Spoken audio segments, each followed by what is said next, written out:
Qo'shimcha alımçam жоқ, şu qo'ldan kun tartibin. Aytib ketчү nerse, men mo AK Press'ke geçe günü KG24'ge 5 maga kommentariy beriptir.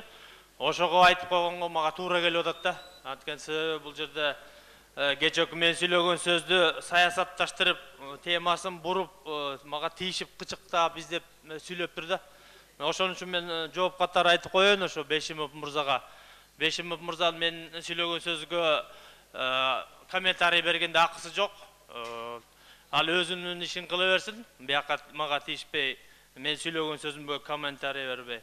Анан кийин ал болуп аткан чындык нерсени айткан нерсеге бул тескери иш кылыптыр да. Если патриот болсо, Кыргызстандын келечегин ойлосо, мынтип жазбайт эле да. Ошол жерден дагы саясат издеп, саясатташтырып бул жерде оң болуп аткан немени тескери буруп жазыптыр. Мен ошого айтып кайрылып коет элем.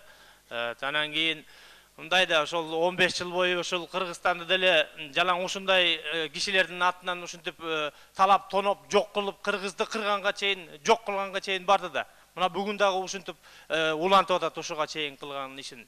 Мындай кишилер деле Кыргызга жакшылык кылбайт. Бул дагы мындан ары дагы керек болсо жаман иштерди кылат да. Ошон үчүн улут үчүн күйбөгөн патриот болсо мынтип жазбайт эле да. Улуттун кызыкчылыгы жок эле, буларга саясат керек экен да. Саясатташтырып жок жерден ушундай кылып атат. Баягы Кыргызда бир сөз бар.